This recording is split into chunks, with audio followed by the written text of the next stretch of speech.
Welcome, everybody, welcome. This is Our Android Week with Alan Furstenberg in New York, Bruce Turner in Lynchburg, Virginia, Duke Carrico in Kingsport, Tennessee, Kadeus Kalut in Newport Beach, California, and in Menifee, California, Pam Adger. This is Our Android Week. Welcome, everybody. I would be remiss if I didn't say, just acknowledge the horrific news about Robin Williams, who was an amazing talent I grew up with, watching as a little kid on Mork and Mindy, when he rose to fame, and then, like Tom Hanks, turned into an amazing, from a silly sitcom part, turned into an amazing actor, and made so many people happy while he was crying inside. It's just awful. I don't know if anyone else has any thoughts on Robin Williams. Okay. I'm honestly speechless about it. It totally caught me by surprise when Jason Salas sent me a message about it earlier. Yeah, and, it's just there's really nothing more that can be said. I agree. Okay, so on a less traumatic note, I wanted to talk about the NVIDIA Shield, and I'm going to screen share for you folks. I'm just looking at the regular shield.nvidia.com/gaming-tablet/. But anyway, so here it is. It's badass. It's really cool. This is it's a tablet. It's very similar to a souped-up Nexus 7, but it's 8 inches screen. It's the previous incarnations of the Shield were sort of a standalone thing where the screen was built into the gaming thing, right? This is designed for gamers primarily, or at least that's their typical market. But this is actually a standalone tablet, and it's pretty close to pure. It's basically pure Android, except it has some apps on it instead of bloatware. So it's full 1080p. It's actually 1200p. It's 1920 by 1200, but it will play 1080p. It just puts a black bar on the top and bottom. It's got the NVIDIA Tegra K1. I think it's the fastest. Correct me if I'm wrong, Alan. Fastest mobile processor out there. It's got really good front-facing speakers. Now, this does not sound like a Bose surround sound system, but it sounds amazing for a tablet. Much, much better than my Note 2. Much dramatically better than the Nexus 7. It's got a stylus, which is kind of weird, and I haven't figured out exactly what the hell I would do with that. And I don't really use the one on my Note 2. So it's got apparently a nice case, which is sold out. Amazon doesn't even know when they're going to have it in. And so it's got what the coolest thing, the front-facing speakers sold me, and then I discovered that it has an HDMI out. So you can be holding it, and it'll mirror it or replace it to the screen. In other words, you can set it to where the big screen is the display, but that's really kludgy because you still got to touch the tablet if you're trying to type something. If you're trying to do a Gmail message, it wouldn't work. But if you mirror them, then it reduces the tablet to 1920 by 1080 and the television 1920 by 1080, and it looks like a DVD player. There's the slightest lag if you're switching stuff, but very little, and it's amazing. This is so if you wanted to play a game, you could play it on a television set using the tablet. Lots of games and stuff. It's got I guess you can get it with 4G LTE. It's got 2 5-megapixel cameras, front and rear, so you could use it for hangouts. Or taking pictures. You could it's just badass, and it has an SD card, mini SD, so you can put up to 128 gigabytes. But I just got the 16. You can get a 16 or 32. With the 32 gigabyte is Wi-Fi with LTE. That's $400, $300, 16 gigabytes with just Wi-Fi. That's all we needed. And the purpose for this was so I could have a salesperson in the field showing. If she didn't have connectivity, she wants to very quickly show them demos of our websites and our videos that we do. They're stored on the device. I have the complete website as a JPEG. It looks exactly like the live site, but it's so fast. She turns it on, or wakes it up, and she hits the download thing on the front, the folder, and then she clicks a video, and it immediately plays. I mean, immediately, in full 1080p. It's gorgeous. So it's badass, and I'm so thankful that Alan turned me on to this, because I think Alan, it was only like 4 or 5 days old since the announcement in our last show. So I recommend it. I've got a link to it on Amazon, but they don't have it on Prime anymore because they're out of them. They're not even selling them at all, except from third-party sellers. So anyway, those are my thoughts. If anybody has any questions, or in the audience or whatever, let me know, and I'll try to answer them. But Hope loves it, and she went out in the field today, and she just was really, really excited, showing people it's so convenient. How much does it cost? $300.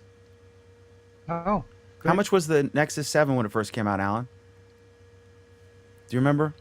I want to say 250, Yeah. 200.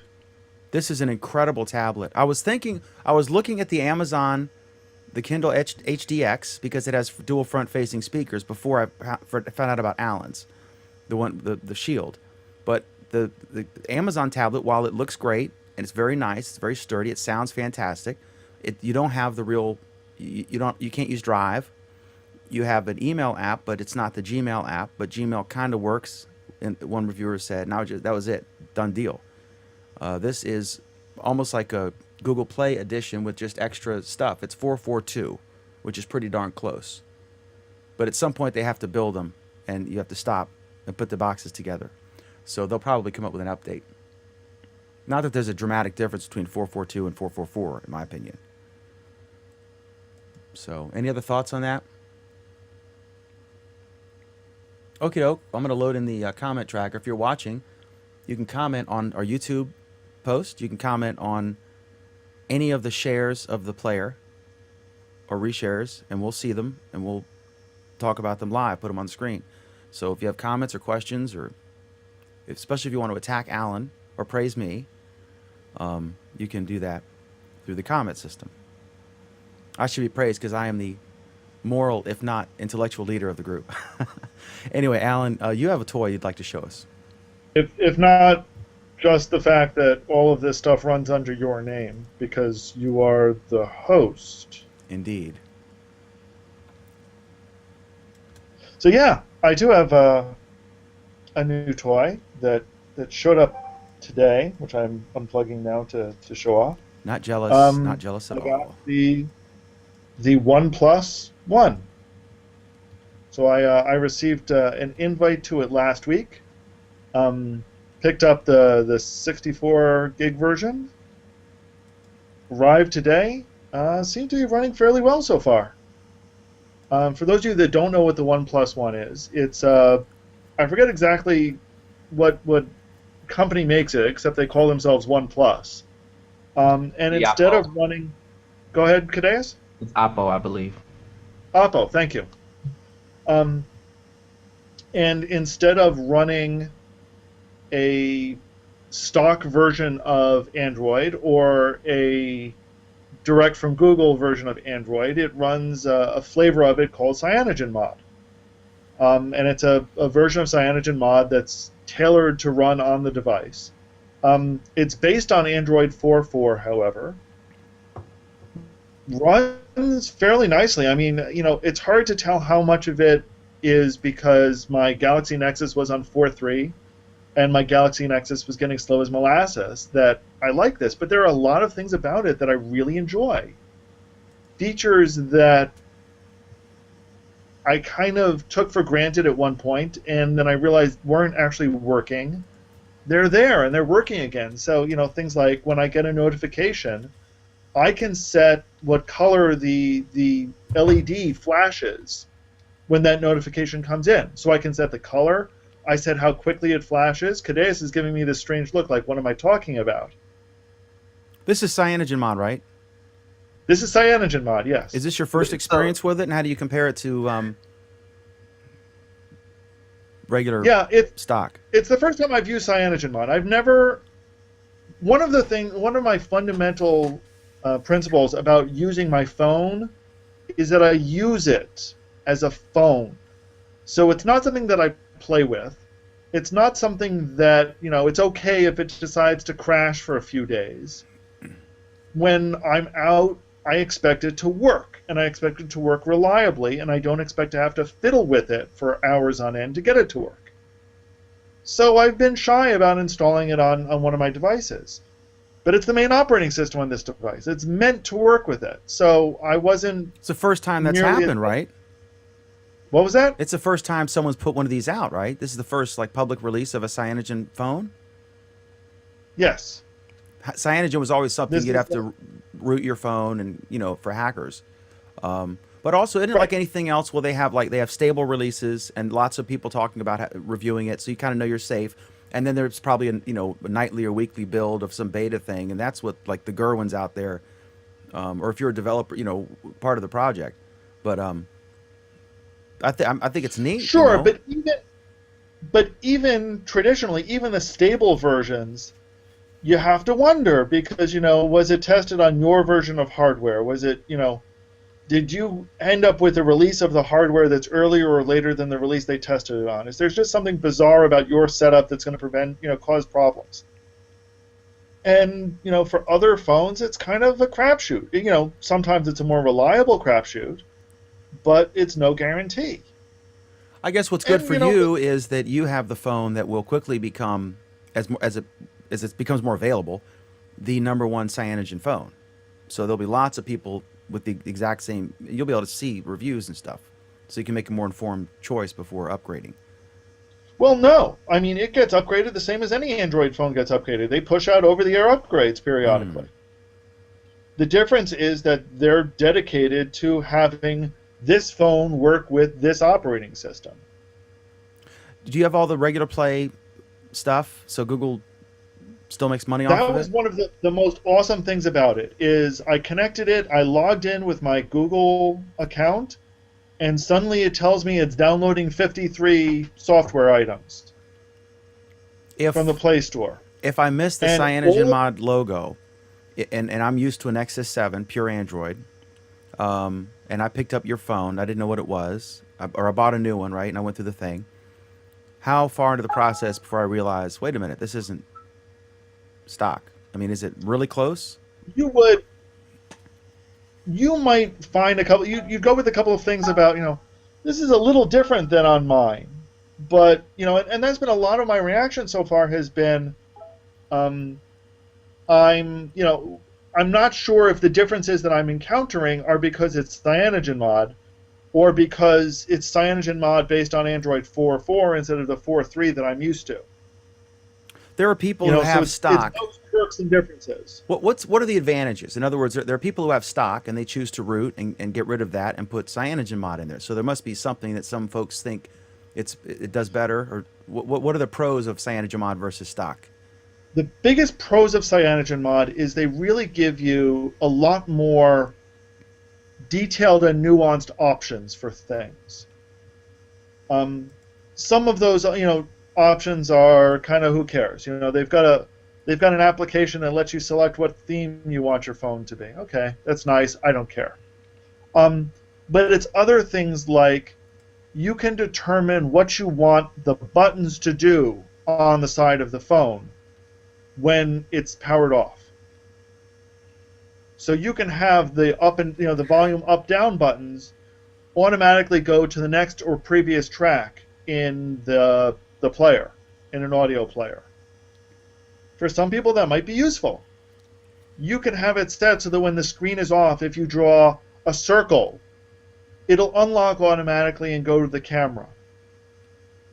And these things could not be done with conventional Android apps with stock. Well, it's not done with stock currently is the point. Could it be done? Maybe. Is it? No. And that's more the point. Is CyanogenMod open sourced as well? A group effort? So if Google... CyanogenMod is open source. So Google could be free to, if they like something from there, they could add it to stock, and they may have. Absolutely. And they've done so in the past. So that's neat. There are aspects of the camera, there are aspects of the launcher that made their first appearance in CyanogenMod and later were moved into stock Android.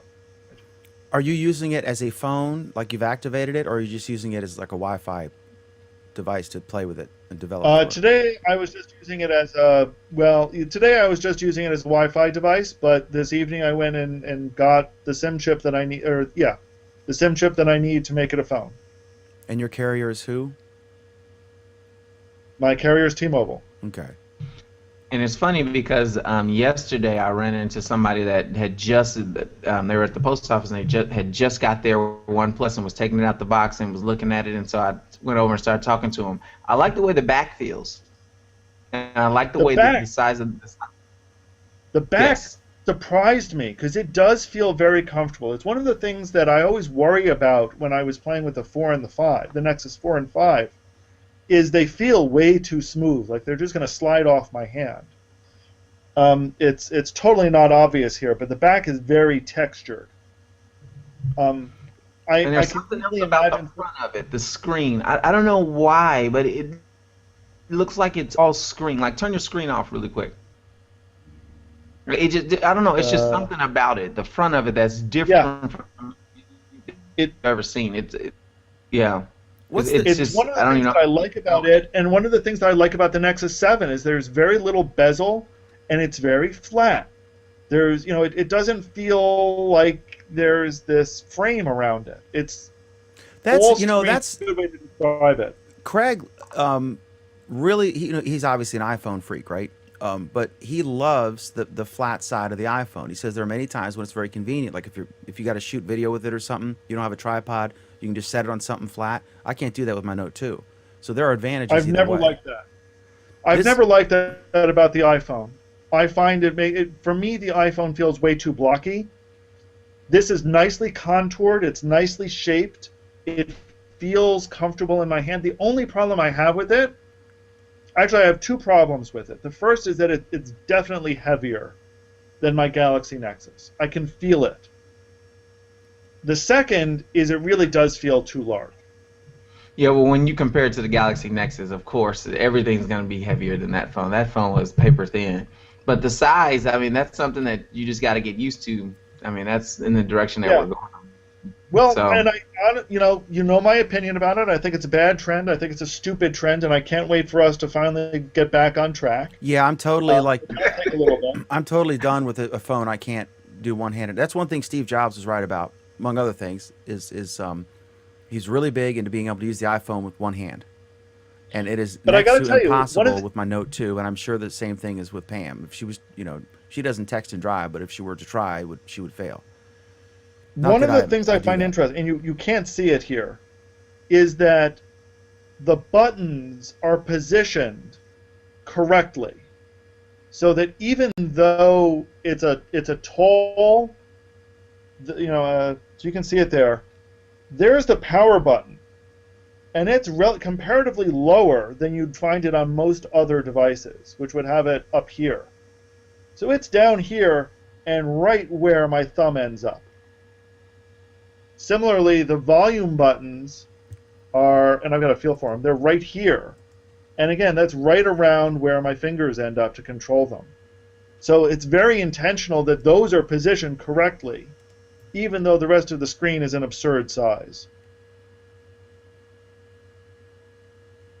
So, I find it a great device. I find it a good enough device that I'm putting the SIM in at least. We'll see what comes out later this year, and maybe I'll do something else with this guy. But this is definitely the phone for me for right now. And the packaging is awesome on it. I mean, Yeah, I was shocked by that. Here's the box for the power plug. Here's the case that it came in. I mean, it's this nice thin case, very elegant looking. When you were ordering it, what were your choices for the back? Because I know that they were limited, but then they were supposed to be expanded into some really interesting stuff. They've announced a case for. They've announced different cases for it. I didn't choose to go with a case. I've never had a case before. So I know they had something about, like, there was one that was supposed to be like denim. Was that a case or was that the actual back of the phone? I couldn't remember which one it was. But you had different choices like bamboo. To be honest, I can see how you'd feel. How the back of the phone sort of feels like denim. This one looked like denim too. So I know No, they I had a think whole that was bunch of them, but they weren't. Okay, they were the cases. Okay, I just knew they wasn't available when they first started rolling out. And Kevin so maybe- Bryan, I need a phone big enough that it takes 3 hands to use. That will be the iPhone 7 The Samsung or Mega, the Samsung Galaxy triple hander the Mega Plus. 3H. Now this is called the Plus One or the One Plus. This is called the One from OnePlus, or the OnePlus One. Interesting. I wonder if because HTC, their flagship was the One, right? Something like that.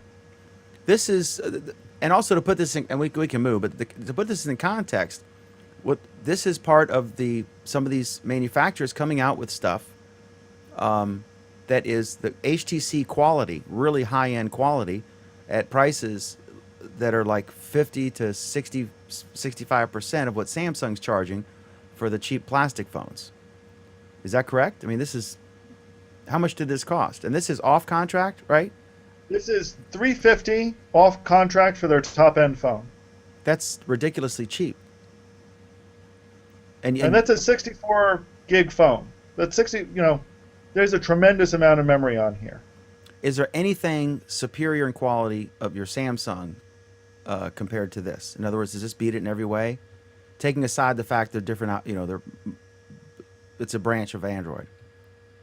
It's tough to say. They're different generations. There are aspects about the Samsung that I like. I liked the fact that I could pull the battery if I needed to, for example. In theory, I like the fact that I could change it, but I never changed it. I never needed to. There are, I like the fact that it was lighter and thinner. That said, no, this is superior in just about every way. Another comment from Greg. He says, Dan, our Note 2 feels the same way with the buttons. To me, it does. Okay. Anything else on this? All right.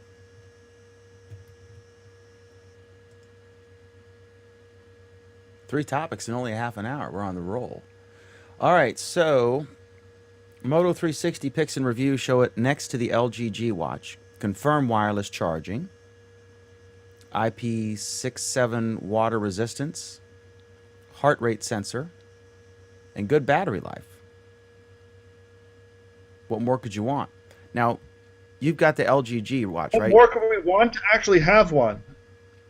So we can see if all of these rumors are true or not. Yeah, word. What Alan said. Who's got one? You or Cadeas? I can't remember. Both of us do, I think. Or you Well, went with the both Gear of us- Live, didn't you? Did you go with the Gear Live, Alan? No, I went with the LG Okay, so no, yeah, we both got the LG. because neither of us trust Samsung. Well, they were already broke before they came out. So remember the little charging piece breaking off of them? So We're seeing more and more of these. I am waiting on the Moto 360. That is my watch of choice. I like the NFC charging. I like the round screen. Hopefully, I can get a. Hopefully, it'll feel better on my arm or wrist or whatever. So, yeah, I'm definitely waiting for this. I think it's What do we got? badass. Week? Yeah, for real. 3 weeks from now. Why are you I like the- 4-3? Are you What? joining us from a feature phone? Your video's 4:3, not 16:9. Oh, it's because you're wearing I a don't know Nokia. why. It's because you're wearing a Nokia shirt. So, to match the shirt, your video's not widescreen. I'm just trolling you. Okay, so I'm throwing you off your game. Alan, what do you think? Are you gonna trade your watch out for this? Well, I guess you get one. Are you? Well, let's put it this way. My father keeps asking me when he's getting his Moto 360, and I keep telling him, you mean when you're getting your LG? So you're gonna keep this watch? I don't know. I'm going to try it, and we'll see how it actually performs. I mean, I'm honestly pretty open-minded about it. I really want to see what it's like, how well it does, what it's supposed to do. What are the pitfalls? What are the bonuses? What's good? What's bad? What's really there? I don't care about the rumors. I want to see what it's really like. Because, wireless charging could be great, but if it's got problems, maybe it's not worth it. On one, we thought that the Samsung charging would be great, and yet they had this kludgy thing that kept breaking. So, the theory's nice, the pictures are nice, but I'm reserving judgment until I actually get to play with it. Let me ask you something. Do you use your LG Watch for texting or Hangout messages by voice? Yeah, although not very often because I don't find it does it very well. Okay, good. So it's not just me. Okay, because that's what I was gonna say. Is that it doesn't seem I seem to get better performance still out of glass for that particular use case. Yep. I mean, let me put it this way. My opinion on the watch in general is that it's still vastly inferior to glass in just about every way. I found that it's more useful when you're doing stuff more related to time or just really quick hit stuff. Like if you get a tweet and you just want to see it real quick, well, that comes in glass too. So really, it's more time related. So I usually see that right ahead. So it's usually time related stuff. Like it's easier for me to say, okay, Google, set a timer for 1 minute, than it is for me to say, go through the whole motion on. I agree with you there, except for the fact that the timer on Wear is brain damaged. What do you mean? It's just totally backwards. What's the problem? The problem is you set a timer for 5 minutes, and 24 hours and 5 minutes later it goes off, and 48 hours and 5 minutes later it goes off, and you have to go in and manually clear a timer. I haven't ran into that, and I do use it almost every day. Oh, it reported all over the place. Hmm. It's just a totally backwards design. So, it's little things like that. I mean, I still mostly use it for notifications. I will get a notification, I'll glance at it to see if it's something that I care about on my phone. If I do, I go to my phone, otherwise I swipe it away. Or if I'm sitting at my desk, I will look at it on my watch to see if I care, and if I do, I'll go check out the message on my desktop. That's what's most useful about it to me. And I like the fact that Circa actually reports in it too, because Circa I feel is kind of intrusive a little bit, which is the news app. There are times when it's intrusive, and so like for example, when the Robert Williams announcement came out, I saw that on the watch, and I could, without reading the whole story, I got the gist of what I needed right there, and I was able just to swipe it away and not have to deal with it later. So like I found use case, but like you said, it's more quick hit type stuff. You quickly look at it and then you look away. It's not something where you're just gonna stay like this for a long time talking. How many different Very apps? designed for it. How many different notifications did you get for that, Cadeas? For what? I'm curious. Did you get multiple notifications about Robin Williams, and if so, which one is typically first? Because I get a bunch of different things, and For news, I only use Circa because I could care about all the propaganda and everything else that gets thrown in. And so with Circa, they just report as it goes. Yeah. So it'll say like it just said Robin Williams died, and then so all my devices notified me that Robert Williams died. And then if I'm interested in it, it will continue to add on the details as it comes. So 3 minutes in, it said his age, but as it's adding on, it's not notifying me. So I seriously only get one notification unless I want to know more. Then I follow that story in the app on the phone, and then it continues to. Now, if it was a major development, like now this is supposed to. Major development, like major developments. Let's say that they thought it was a suicide, and then it turns out somebody murdered him. They thought, right? Some major they don't change. Do that until they confirm it. You don't get any information on it. But if they were to confirm that, the initial things he's dead, and everyone found out because the coroner released a report saying that he's dead and that we think we suspect suicide. If there were a major development that was confirmed, would you get another notification, or that story's in bed? And you only see it when you.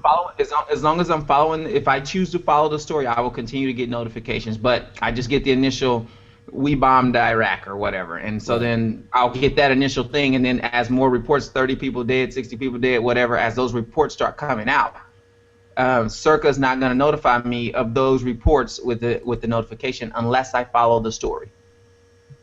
Okay. Okie doke. Anything else on the 360? I'm stoked for it. What do we got, like 2 weeks?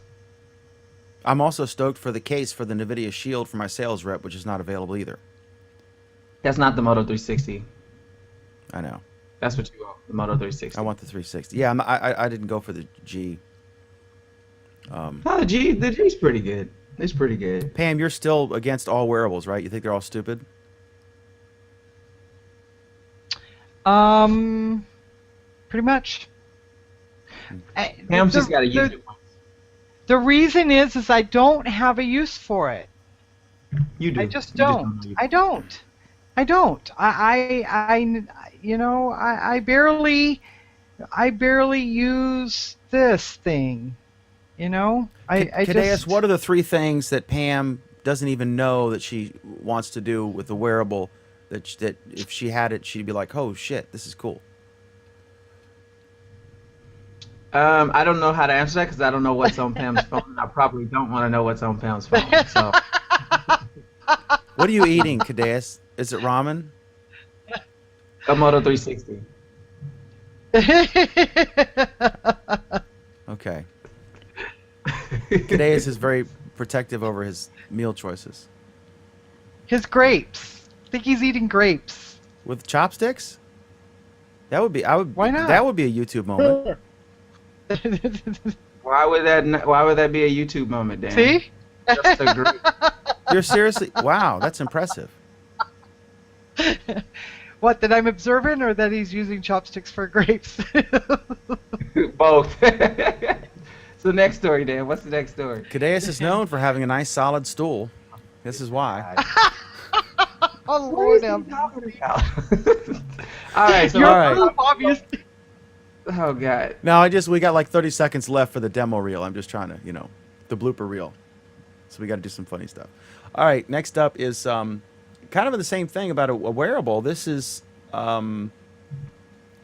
imagine glass meets motorcycle helmet. This thing's called the Scully. Definitely up Pam's alley. This one is the Scully. Actually, more Jody Raines because she's a biker, right? Isn't she? I think she is. Yes. An occasional member of our Google Plus Week show, which is Friday I'm at 8:30 Eastern, 5:30 Pacific on Google Plus and YouTube live. a wannabe biker, but hubby won't let me get one. He's afraid I'll kill myself in the first week. I'm not. I'm kind of a daredevil. I'm a risk taker when it comes to driving. So. Wonder if I can share. I'm going to show a video. No information. You cannot share any information you know about me. I'm not going to share anything I know about you. Okay. Don't share the video until later. It's not about that. It's about bikes. I was I covered from 20 feet away. Okay, Alan's going to come up with a witty way to describe this ADD moment for Dan. I was at the Warren County Fair, and they had a monster truck thing, and they had these 2 guys. It's Freestyle Motocross FMX. Epic. I was like 20 feet away, 25 feet away. And so I saw these monster trucks. They're so loud and awesome, crushing stuff. And then I love monster trucks. Oh my God, the motorcycle guys were right. They were so cool, and it's funny because the way they do it, they're sitting there, like talking trash, talking smack about each other because they say it's this big contest, right? For the audience. But really in the back, they're like, hey, what's up, Joe? They don't, there's no prizes. It's all a show, right? I mean, they travel the same circuit. Oh, the black guy. The orange car says, "Yep, orange is the new black," or whatever, or vice versa. And the motorcycle guys do their thing in between while the trucks are cooling down. The trucks do two different parts of the show, but they have to cool down, right? So the motorcycle guys were like going off the ramp and doing like one-handed leaping off the bike, 50 feet in the air or whatever. And then one guy did a complete backflip. It was just really incredible, especially when it's right in front of you. It's really awesome. So I'll share the video for that soon. I just finished them. That's why I was late starting the show. I just finished that. So that's awesome. And technology is involved in motorcycles, which is why I brought it up on the show. All right, so the Scully thing, a motorcycle helmet with kind of some sort of wearable glass type thing built in. What do you guys think? I would think if you are a motorcyclist and interested in glass, that it would make sense that this would be a product you might be interested in, right? Yeah, I'm watching a video and I was like, this is pretty much glass. So yeah, I think it's basically glass, but for motorcycle by a third party helmets, built into a helmet. So it's not like you're wearing glasses underneath the helmet, right? Of course, you could just buy glass and wear a helmet, I guess. I don't know how that. I mean, so the Scully, Skully. Any thoughts on the Scully, Pam or Alan? I'd have to watch the a video or something and see how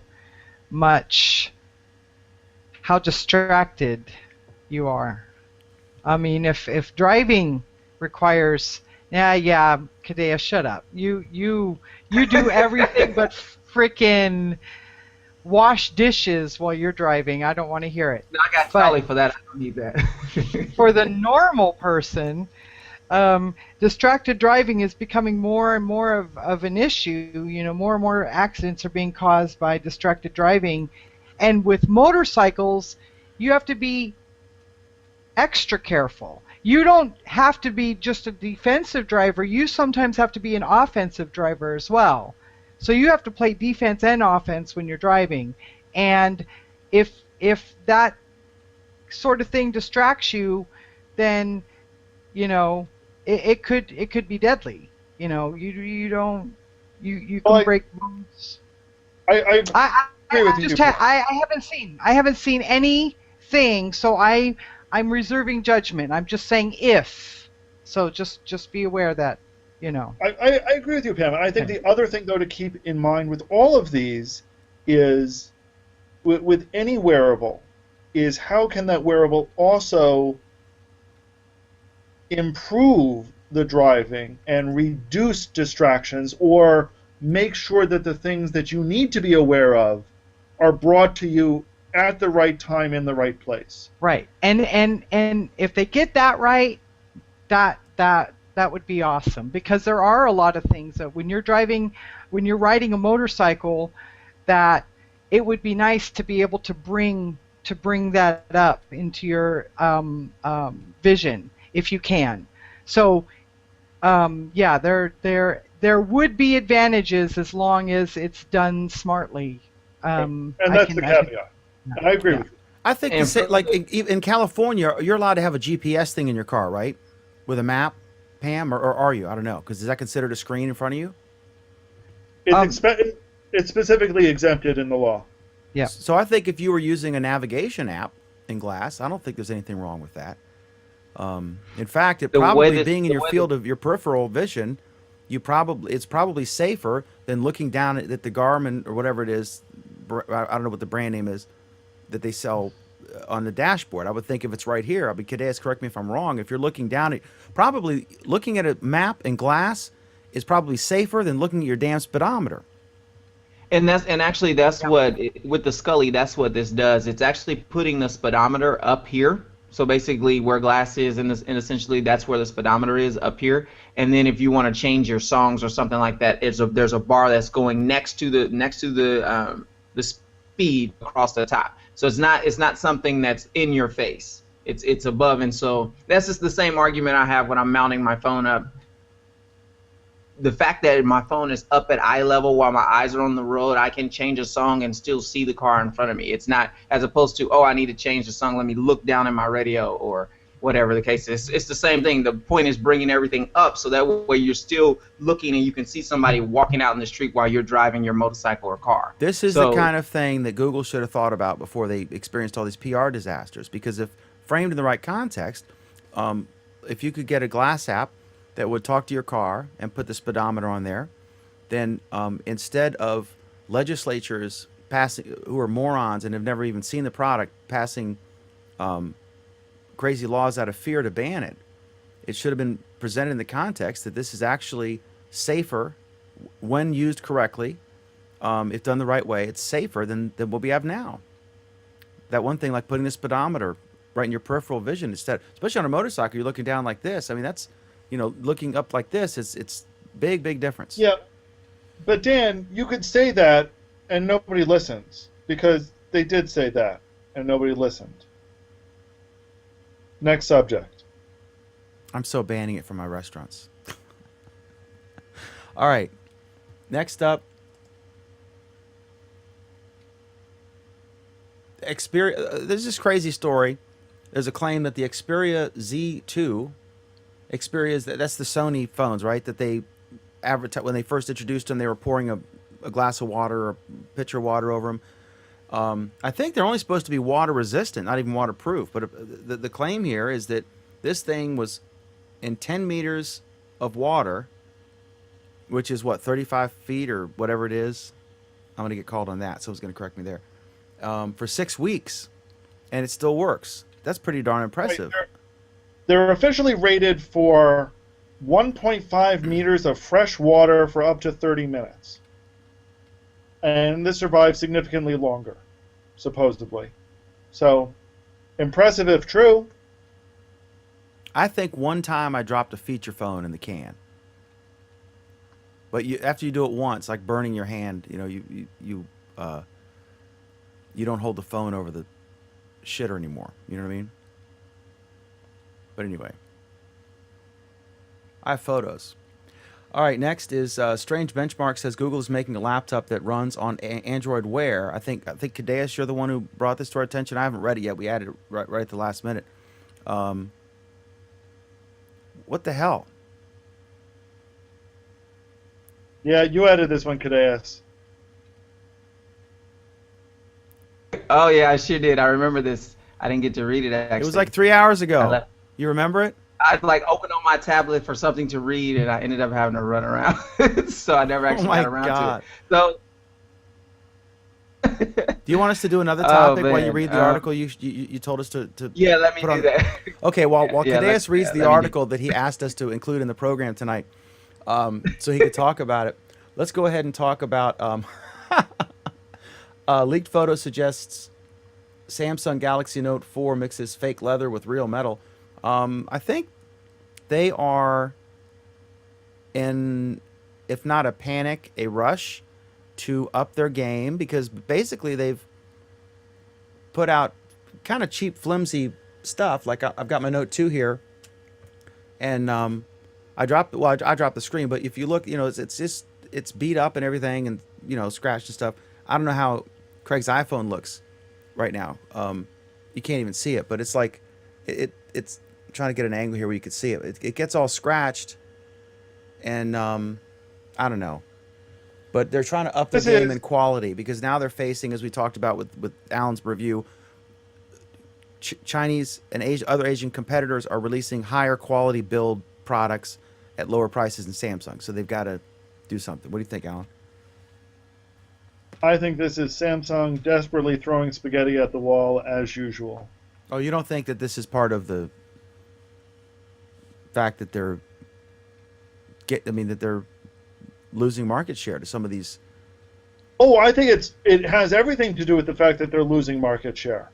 But their solution is just, well, we have no idea what to do to actually get market share back, so we'll make something in leather, and we'll make something in titanium, and we'll make something that looks like gold, and we'll make something that looks like paper, and we'll make something that looks like wood, and we'll make something that looks like Groot.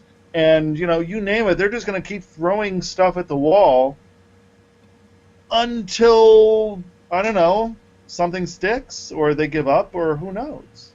Because they don't know what the hell they're doing. Pam, what do you think about a leather-backed phone? Faux leather. I think that...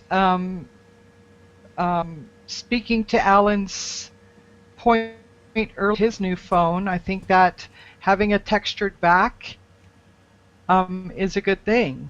It makes the phone less slippery, and when you have a giant phone like the Note, you are more apt to drop it or spindle or mutilate it. My cover has a kind of textured back, but if my hands were really sweaty, it would still slip out, you know. But yeah, I think that's a good idea, especially if they make it like a leather type of thing where it has some sort of, you know, give to it a little bit, or some kind of, like, you know, those silicone covers that have like a gecko type effect where it holds its grip in your hand a little bit better. I think that's a good idea. That was I think that's an excellent point, Tam. That, you know, if it's done correctly, yeah, you do get benefits of gripping. And, you know, I think of the Nexus 7 phone for that, or Nexus That's what I was 7 thinking tablet. of. That was my first experience with that. Is yours the same way, Alan? Because you had the white back, right? Yes. But it's still textured the same as mine. It's textured. It feels like your hand can grip it easier. And if that's what they're truly doing, then great. If they're doing fake pleather that's, you know, meant to look cool, they don't get it. Did you just censor our topics, Cadeas? There were other reports coming out saying that it was a typo. So, so I just removed the story. Oh my No, put God! it back. What do you mean it was a typo? I want to hear more about this. Yeah, tell Okay. you can't do that. It's in the post. I mean, I put it on the post, so we have to do it. Okay, well, so it's bullshit. let's talk It's a about BS story.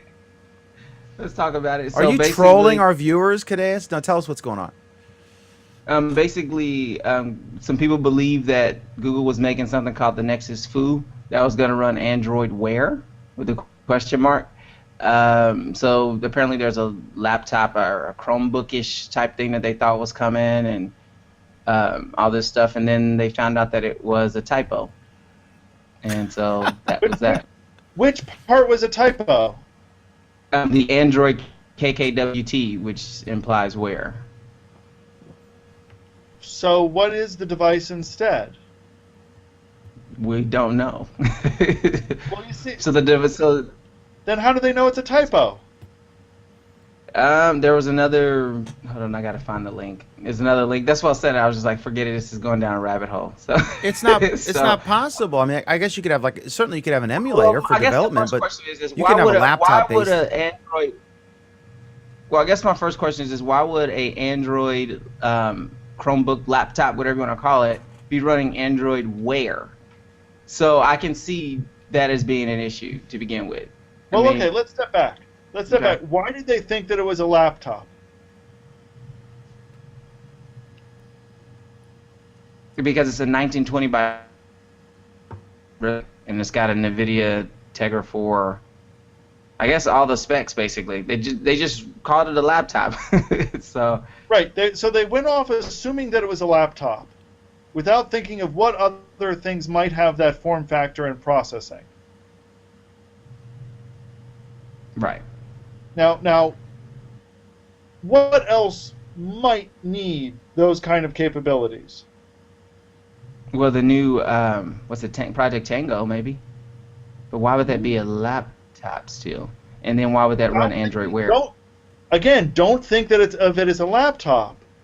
Question: what does it have, and what could it do with it? Right. That the only thing that would need that much stuff is the Project Tango. So Tango's an interesting thought. What about Atra? Okay, I can see that too. Okay, what about Auto? I don't think Auto would need that much. Auto is based off the phone. Yeah, but the Auto portion is itself doing the audio playing, for example. So if it's doing music handling, it needs to do that. 2 gigabytes or 16 gig or 2 gigabytes of RAM to do the audio? Interesting question. How about Maps? You see, there's the thing that made me suspect that it wasn't Auto, which is what I first thought, is that it has an older version of OpenGL. If it had a newer OpenGL, I was nailing this as Auto, but it doesn't. See, and to me, a 10-inch Android Wear sounds a lot like Auto.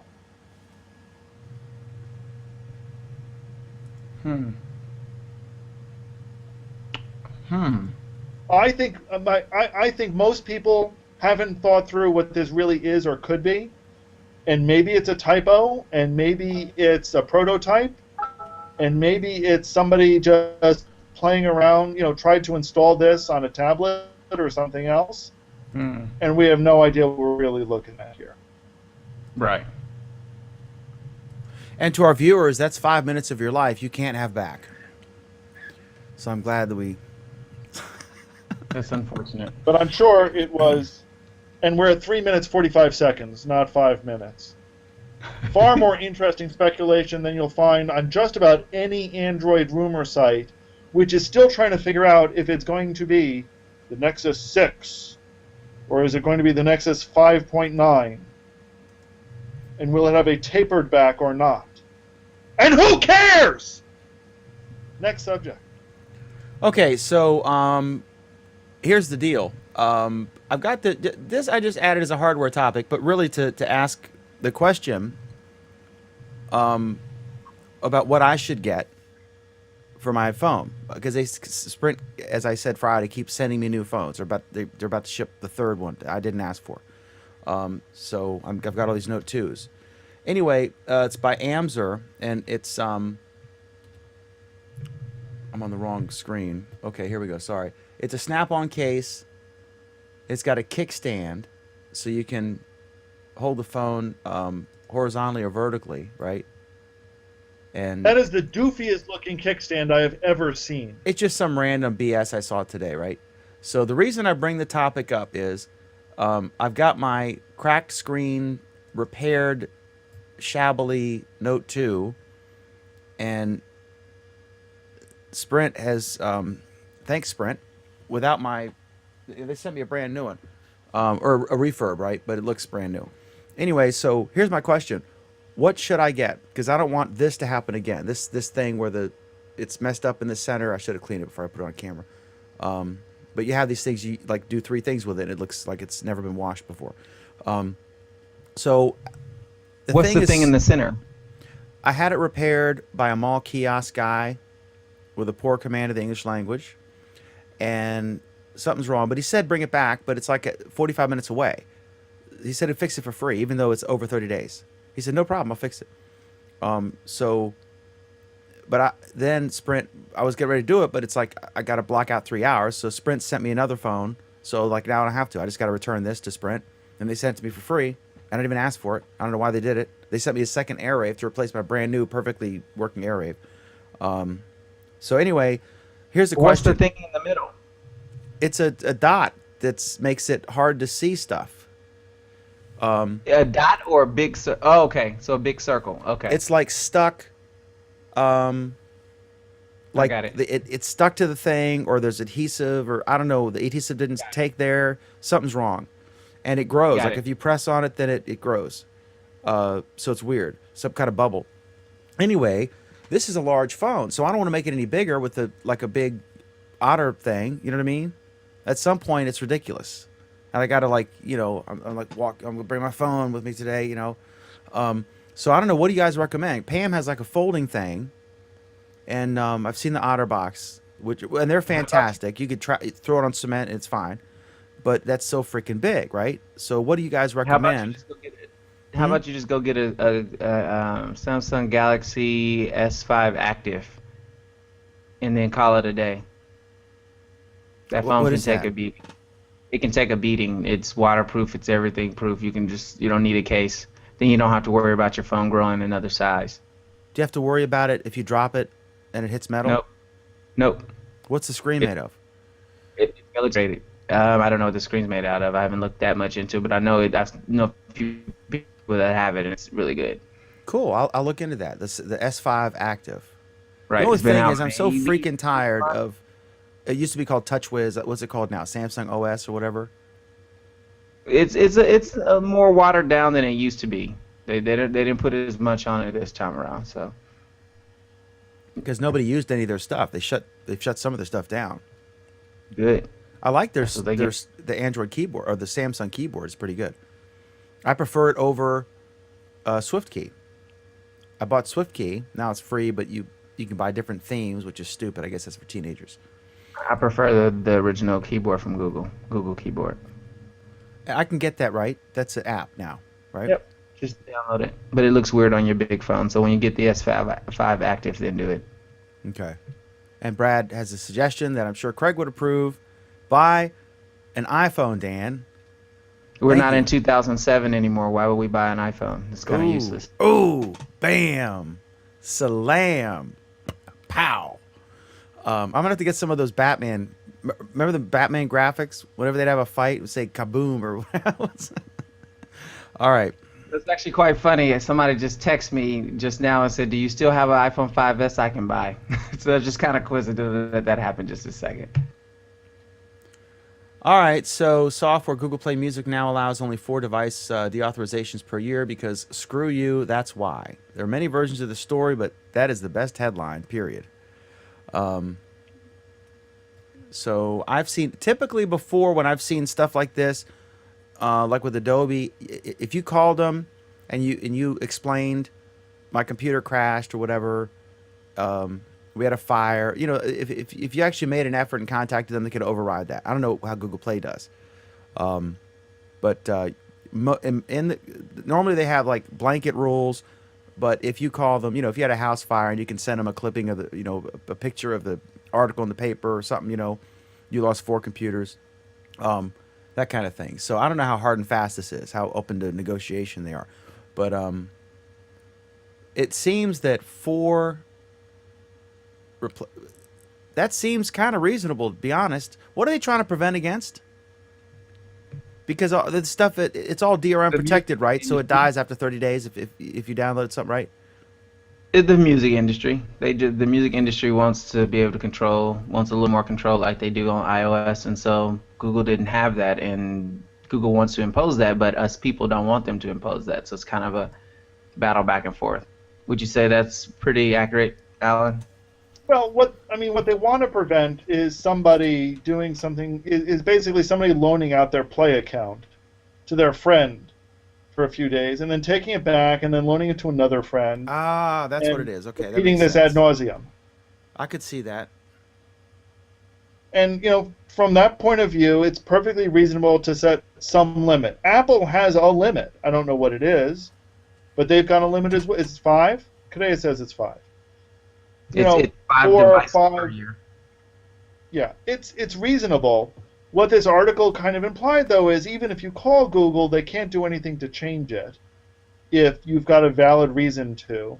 I find that hard to believe, but, you know, okay, this is Google. You're lucky you get somebody on the phone at all. On the other hand, this attitude of Google won't let you do this, why? Because screw you?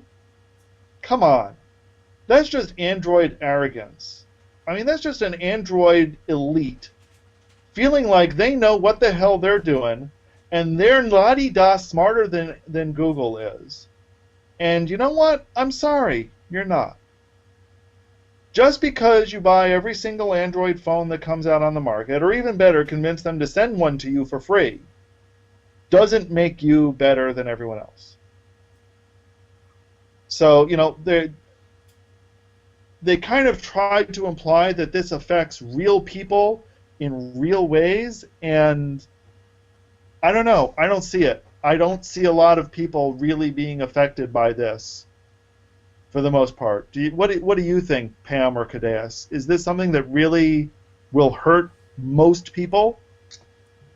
It depends, and it really is. Each individual is going to be a little bit different. The issue that I can see affecting them, and this is more for glass users, is if you've had to replace your glass a few times in the last year, I think I've replaced mine maybe 3.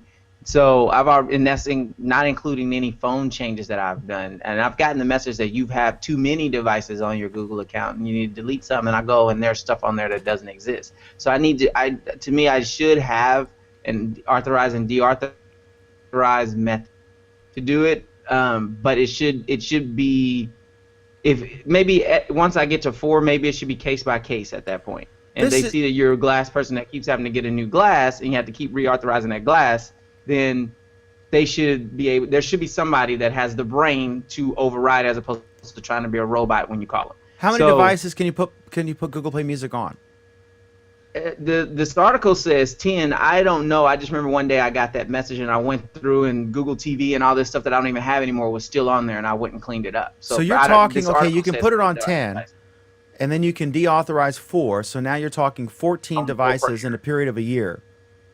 I mean, right. you know, unless you got, who the hell needs a 15th time? You know what I mean? I mean, talk about an edge case. What's the scenario? Unless, like, you had a fire and you were just some kind of gadget freak. Like, if your place burned down, Cadeas, for example, you'd be screwed, right? Because you'd probably max out. But Kevin Bryan says, I've got this new thing because Gerwin is trolling me, so I have to go over here now. Of all the things they could do with Google Play Music, this is the most ridiculous limitation they could have done. But if you can, in fact, put it on 10 devices, and so you would only bump up into this situation if you were trying to activate your 15th device in a year. I don't think this is an unreasonable limit. Unless you had, you know, like the fire, and you could reach out to somebody and make your case. I have a stupid question. Go ahead, Pam. Ready? Go ahead. I have, probably shouldn't want to. Okay, I have a program that takes YouTube videos and turns them into MP3s. Hypothetically. Why couldn't you? Hypothetically, why couldn't you do that? Because I mean, Well, the difference with that is because all your music on Google Play Music is stored in the cloud, and it's like a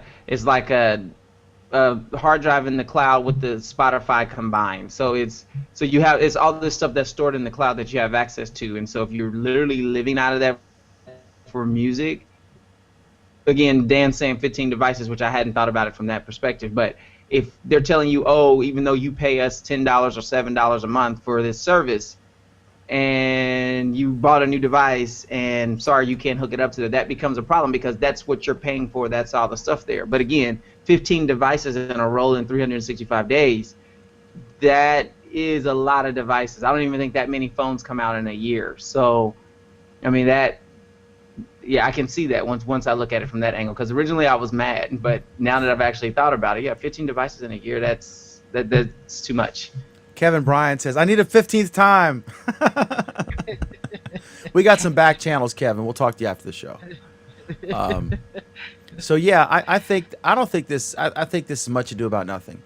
Methinks they protest us too much. Again, if you had an apartment building fire or something, and you were like a developer and you did actually have all these devices you were testing, I would imagine that you would have a relationship with someone at Google who could pull some strings or whatever.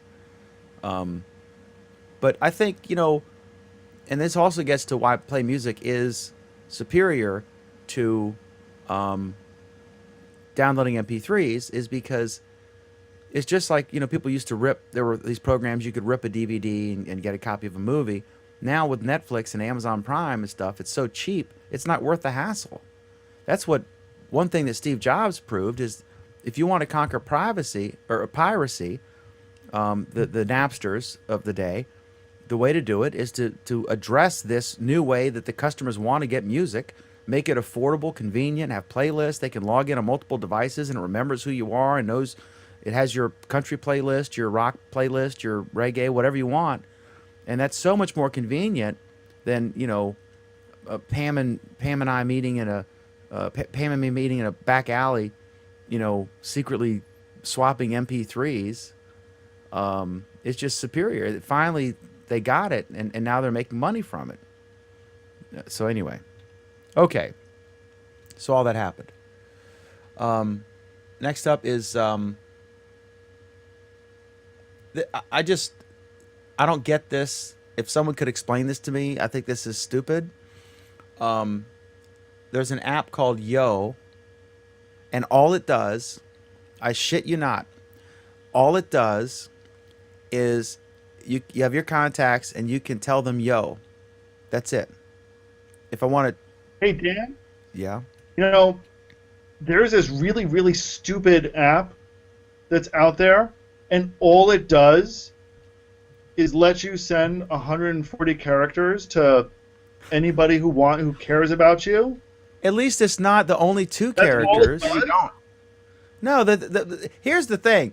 Yo, literally all I can do is I can tell, it's like Poke, a Poke app. All I can do is tell Cadeas, hey, I was thinking about you, buddy. Pam, I was thinking Well, about no. you, girl. Dan, you're overthinking it. But what they got is, but what makes this interesting is I think they just got like 15 million in new funding and a new round of funding. And all That's the, because you're overthinking it, Dan. all right, And also underthinking it. I'm Go Cadet. I'm over and Dan. under analytical at the same time. I'm going to get Dan. I'm going to purchase a cape. Go ahead, Cadeas. This is the way you would use yo is going to be different. Now if that's he a gets up and walks hypothetical. away. You're starting with a hypothetical there. Go ahead. The way you're gonna use yo is based upon who you're communicating with. If I was to send a yo to my mother, may mean something different from sending a yo to Charlie. My mother, when I send a yo to her, that may mean you better call me right now. Whereas if I send a yo to Charlie, it means you better come in this room right now. I need to talk to you. The use case for yo is going to be based on who you're yoing. So it's a simple app. However, it does a lot. It lets the user decide what he wants to do with it. Think of it this way, Dan. You know, if you hear, you know, I don't know a great deal about your town, but if you hear a fire siren going off, what does that mean? There's a fire. Okay. I'm not an expert. Could it be a tornado? And you know, if you lived in the Midwest and you heard a tornado siren, what does that mean? Okay. Are you trolling me now, or No.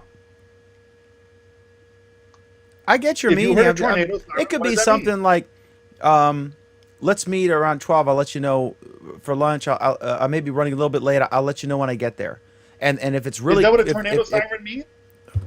I'm moving beyond, obviously. Or are you trying to make some Well, larger and no, point? but that's my point. My point is that you'll be getting yos, not just from other people, but from specific services.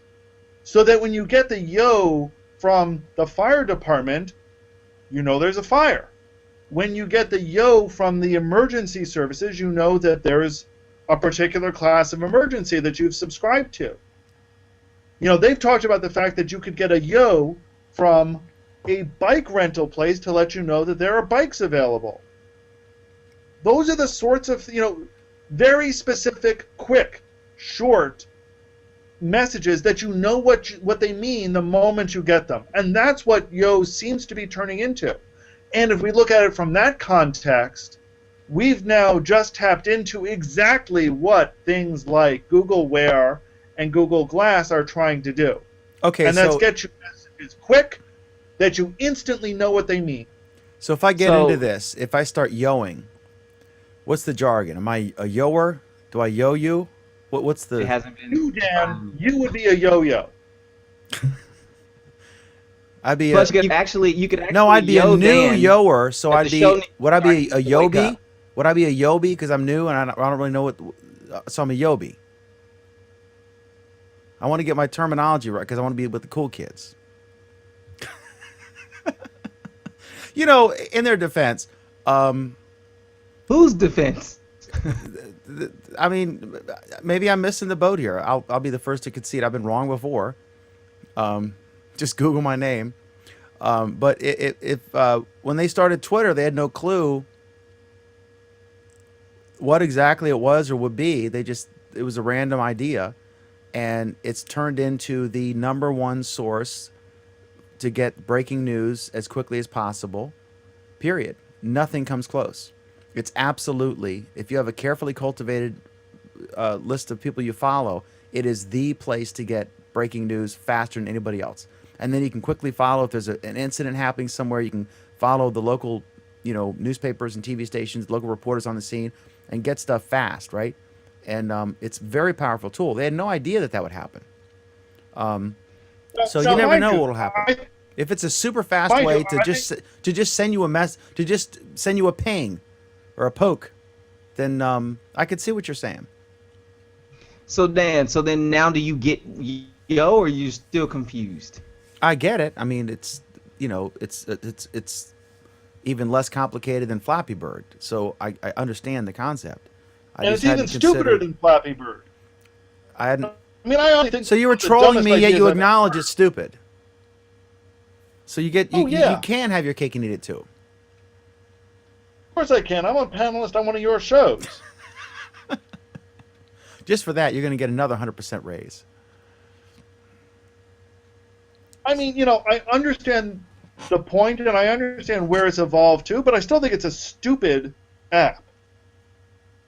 I felt that way, but I'm not feeling that way too much longer. Do you use it? Actually, I've never installed it. I've only heard enough about it. So, You see, here's the thing. Everything that I just described can be done equally well with Twitter or SMS or any one of a bunch of other things. Can it be done as quickly and as efficiently? I agree with that. Yes. And in fact, it can be done better because then I can have nuanced distinguishes between, yo, this is a major emergency, and yo, this is a minor emergency, which I can't do with yo yet. For example, with here's the best example using a tornado. When the tornado sirens go off, you just know you need to go running. That's what yo is. Yo, you got a yo. Now you need to act immediately. But with Twitter, you will get the notification that the tornado is coming, but then you get the notification, you get more information. You know where it's coming from, what's happening. Whereas yo is just run, and you don't know where you need to go. Does that make sense? Yeah. That's the best way to explain it. It's just to the point. It's just the sound. You hear the tornado siren, get moving. You don't know if it's coming straight at you. You don't know if it's going left or right. You just know you need to begin. So, Yo, Dan, let's move on. Word, G. All right, so coming up Friday on Google Plus Week, which is our other program, which airs on Friday at 8:30 p.m. Eastern, 5:30 p.m. Pacific. I gotta say, that little kid who did the interview at the fair, well, apparently, oh my God, it was so adorable. That little kid, God bless him. Little 5-year-old with an amazing dialect and vocabulary and just wonderful on television. He was just great. I thought she was ending the show, Dan. What happened? I am. We're going to talk about, there's a Google Fit preview available. I don't know anything about that. Alan put that in, I think. That's why we're covering it on Friday, because you don't know anything about it. Maybe Cadeas could address it because he's obviously got zero body fat. And then, Eat my fruit on Mondays. So, are you out of grapes? Cadeas supplies the grapes and Alan supplies the wrath. And then the other story I thought was just epic was, it's a great, I linked to it below. This guy, I don't know if it's in the post I did. Maybe it is. Maybe not be. It will be. But this writer decided he would go on Facebook and he would like everything on Facebook for 48 hours. He literally, every single thing he saw, he liked. Like. And it's really funny what happened to his Facebook feed. And it's a funny read. And it's interesting to see how their algorithms would deal with that. If you literally imagine for 2 days, if you sat at Facebook, and I got like, I don't know, 1 or 2,000 friends, whatever it is, if quote unquote friends, right? If I imagine if you liked every single post, regardless of the context, and what would happen? And it's epic. It's a great read, and it's just fascinating. And obviously, this guy has way too much free time. At some point, it got so crazy that someone from Facebook reached out to him and suggested that he contact their PR department because they sensed that something was amiss or whatever. It's a great read, and it's funny. It's a good writing, and I'm a writer first. All right, any final things we've missed? Are we good? No! More wrath, Alan. We got a complaint. You weren't angry enough. We're running 15 minutes long. End it. Kevin says yo is actually a good idea. If you keep contact lists tight, you can figure out the context of a yo pretty quickly and easily. And Kevin says, and I agree with that. Like I said, if Cadeas was in the office. I said, I'll be in the parking lot. I'll meet you, whatever. And I could just very quickly do it. Then he knows to come out and we'll get a hot dog together or whatever. If I choose to go 3,000 miles to get, have a hot dog with Cadeas. Bit of a stretch. And he also says Kevin says if you use a number of different computers, that counts as a device as well. Panel, hang out. After the show, I got to give me like 4 minutes. Thank you all very much for watching. We appreciate it. My name is Dan McDermott. You can follow me at danmcdermott.net. Please follow Alan Furstenberg, Cadeas Kalut, if you can spell it. Just kidding. And Pam Adger. We're all on Google Plus and other social networks. Although not LinkedIn for me because I oppose like paid social And for the networks. record, Dan, I don't eat hot dogs. Have a wonderful Android week. You must have seen how they're made. We have 2 programs. One is called Google Plus Week. That is Friday at 8:30 p.m. Eastern, 5:30 p.m. Pacific. This program is every Monday at 9 p.m. Eastern, 6 p.m. Pacific. And we're always fun and witty. And I get berated and trolled. And I love it. I look forward to it. My best friends are here. So thank you all very much for watching. We appreciate it. Until next time, have an epic, awesome Android week. And Sai, you have to be impressed that I put the right icons up on the thing so you can troll me in the comments. Love you, Sai. Take care, buddy.